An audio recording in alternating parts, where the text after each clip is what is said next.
Welcome back to my Gundam Wing retrospective for the 30th anniversary. Today we cover episodes 6 through 10.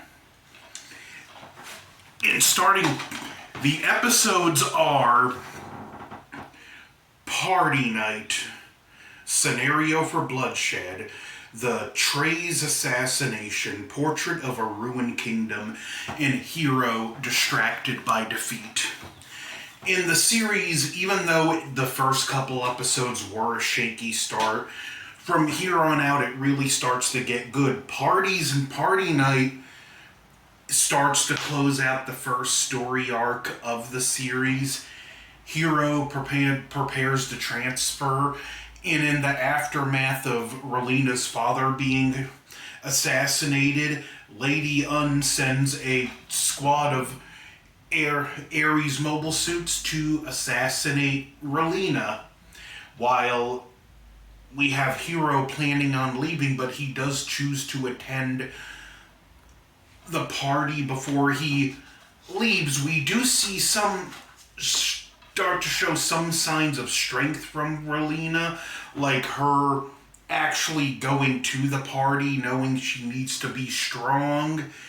And there's a scene when the attack happens and she just actually, all business, takes charge and keeps people from panicking. Hero actually protects and saves her in this. A good episode. And those are basically the bullet points of the important stuff.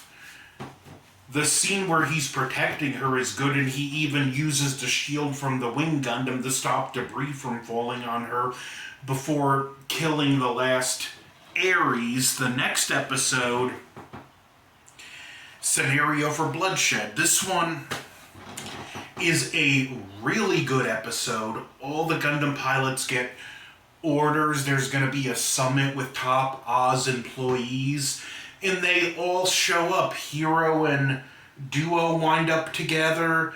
Troa and Catra run into each other. Troa at first is kind of annoyed, and Catra's like, yeah, I'm planning on doing this mission on my own too, but since we're at the same place, it would be better if we work together. The great thing about this episode is it's a complete trap, because there's a bit of a revolution going inside of Oz, where Trey's faction, the group Trey's and the Specials, take over Romefeller, and in Oz, and they have a great scenario here when the Gundam pilots attack the base. Trey's puts all the leaders, certain leaders, on this shuttlecraft to escape, but he holds back one General Septum. And again, we have a moment when four of the Gundams meet, in the case of Hero and Duo with Troa and Catra, that it looks like they're going to fight. Hero turns into the flight mode and destroys the shuttlecraft. And then Troa and the Heavy Arms and Duo and the Death Scythe, they get into a brief altercation before they're shot out with flames, and it's Wu Fei of all people that show up, and he's like, hey, you guys fell right into their traps, and it was a trap to kill the more peace-oriented members of the Romefeller Foundation. And we see General Septum give a speech just basically condemning the actions before he's dropped. Okay, I love this show, but this is hilarious. Lady Un opens the doors to the plane that he should have seen he was sitting on, and as he's falling to his death, she shoots him and kills him. Because the fall from 30,000 feet wasn't going to be lethal enough. I do like the setup, but as we will see in later episodes, this does mark one of my more frequent problems with this series. And that's that the status quo, the balance of power, is constantly shifting in this show, and it does get exhausting after a while, but this was a great episode, great plot twist. I got no complaints here. The next episode, The Trey's Assassination, it begins in the aftermath of the ending of the previous episode, and the Gundam pilots are still fighting for their life. We see basically Troa and Wu Fei wind up escaping together, leaving Catra, Duo, and Hero on the base, and at this point Hero's not fighting back. He's actually consumed with guilt for what he had done, and as a result of the takeover, we have people on the base who are just gonna detonate all the missiles on the base and take off anyone, which could wipe out 300 kilometers. We see Sally Poe, who was a character I didn't really talk about, who was introduced in an earlier episode, who was an Alliance member with some morals, because when Hero was captured, she wouldn't let them use truth serum because it could be poisonous to someone his age. And she's trying to stop the missiles. Ultimately, it's Hero Yui that stops the missiles. And she's talking about it, and she said, I'm going to be proud to say I met the guy that averted this catastrophe. After that goes on, we see two planes converge on a group of Oz ships. One has the Gundam Ultron piloted by Wu Fei, and the other has the Gundam Heavy Arms, and there's a moment where he mentions, don't have a lot of fuel, can't make a big explosion, I'm gonna have to escape in my Gundam. Yeah, he was totally planning on not coming back from this mission. He was just gonna crash into the carrier. But this battle actually ends with Trey's Kushranada himself challenging one of the Gundam pilots in Wu Fei, who comes out of his Gundam and meets him in a sword fight, and Wu Fei is swiftly defeated, and he lets Wu Fei go. After the battle, Lady Un asked him about it. He goes, he had enough honor and I'm paraphrasing it, he had enough honor as a warrior to step out of his Gundam and meet me on my terms.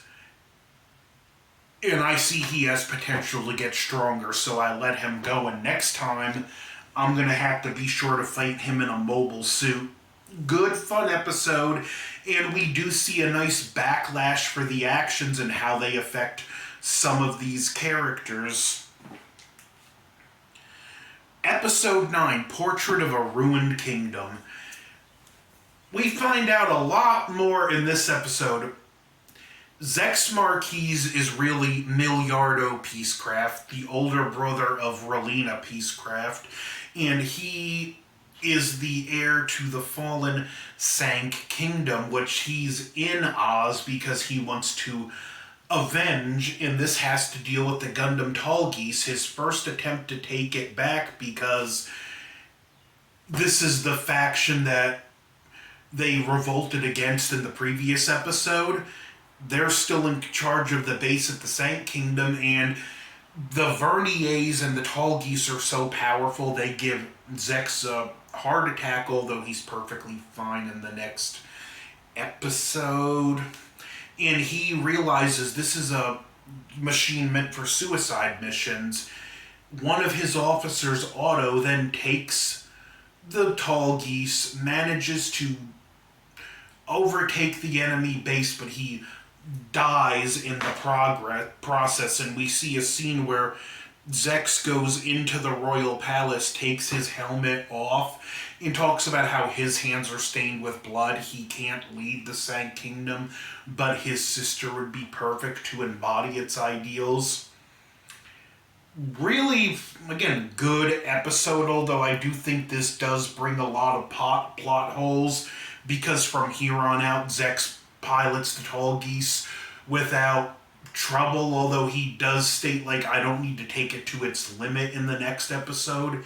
You know, this, I feel, could have been easily solved if they gave him a special flight suit specifically designed for the kind of G's the tall geese can pull. But still a good episode, and the final episode on this 10 episode run, Hero distracted by defeat. The Gundam pilots get word that new Oz mobile suits, the Tauruses, are being moved to the Siberian base, and it's pretty much 4 of the Gundam pilots do attack, but it's set up to be a trap to stop the Gundams. Wu Fei himself does not participate in this battle. He's basically having a pity party because he was defeated. I have challenged and fought to a warrior who is stronger than I. Reject me, Nataku. Yeah, like, Wu Fei's easily my least favorite of the Gundam pilots. But there's a lot of great strategy around this battle. Lady Un even gives a briefing, and they had enough time to establish strengths and weaknesses of the different Gundams and how to exploit the weaknesses. Which, the more I think about it in hindsight, it's weird that each of these Gundams were set out independently and that the scientists that made them independently.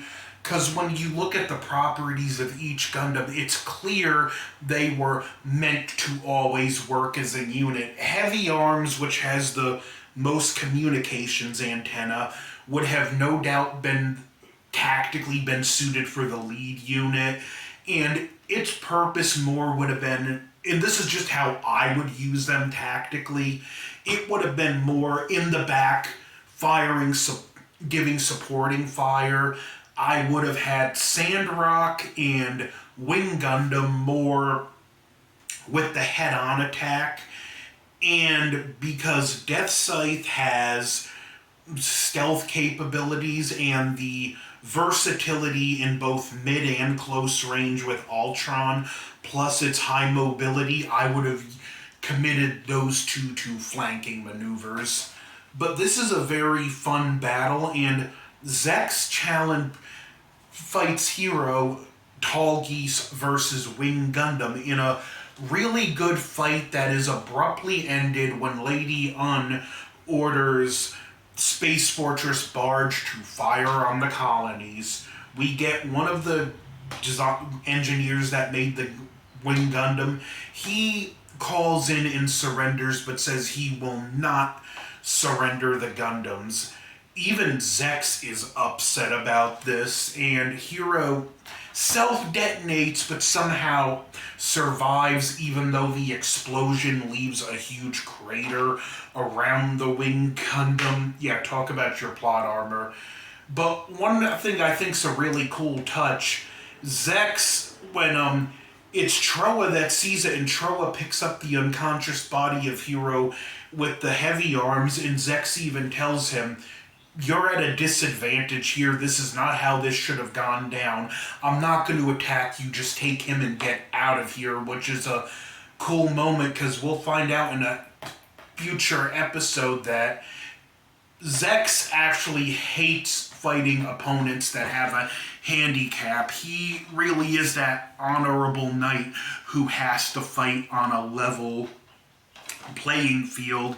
And it ends with Trey sending Noin a message basically condemning Lady Un's actions and telling her she needs to act more graceful, which is going to cause her to have a split personality. But yeah, the next 5 episodes, so much better than the first couple and the first 5 as a whole. The series is really found its feet by this point, and it really doesn't miss many steps from here on out.